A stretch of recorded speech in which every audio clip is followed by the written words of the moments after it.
Nilivyoingia kwenye mahusiano na mke wa Mhindi, sehemu ya kwanza. Narejea Tanzania kutoka masomoni, pap, na tua Dar kutoka nje ya nchi nilipokuwa nasoma shahada ya kwanza. Nilifikia nyumbani kwa kaka yangu ambaye alikuwa mtu mzima sana, yani umri ulikuwa mkubwa sana tu. Yeye na mkewe walinipokea kwa furaha kubwa sana. Akaniuliza kuhusu mipango yangu. Nikamjibu kuwa nitakuwepo nchini kwa miezi 9 tu, baada ya hapo nitarejea kusoma shahada ya pili.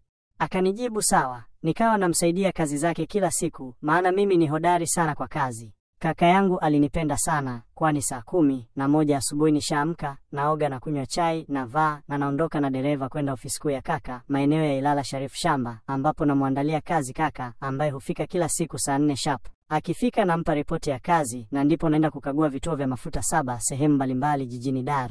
Nikitoka kukagua vituo vya mafuta, naenda kwenye duka lake la hardwares mtaa wa Jamhuri na narejea ofisini saa 10, ambapo huwa tunakunywa kahawa pamoja na wafanyakazi wake wa kike na kiume. Nampa taarifa ya kazi ambayo huwa nishaiandaa kiufundi sana. Ameona alikuwa anafurahi mno, na bahati naye ni msomi wa shahada ya kwanza ya uinjinia wa majengo. Kila siku huwa tunatoka usiku saa 1 kurejea nyumbani maeneo ya Mikocheni. Namuacha hapo home, mimi naenda kutembea sehemu na saa 6 narudi home, but sio kila siku huwa nafanya hivyo. Siku moja kaka akaniambia, dada yangu mmoja ambaye kaolewa Mwanza, anataka niende kumtembelea, maana mie nilikuwa namuita mama, maana amenilea sana. Basi nikajiandaa kwa safari. Kaka aliniuliza lini nitaondoka kwenda na nitasafiri kwa njia ipi. Nikamjibu nitasafiri J3 ijayo, na siku hiyo ilikuwa ni Ijumaa, na nikachagua kusafiri kwa treni.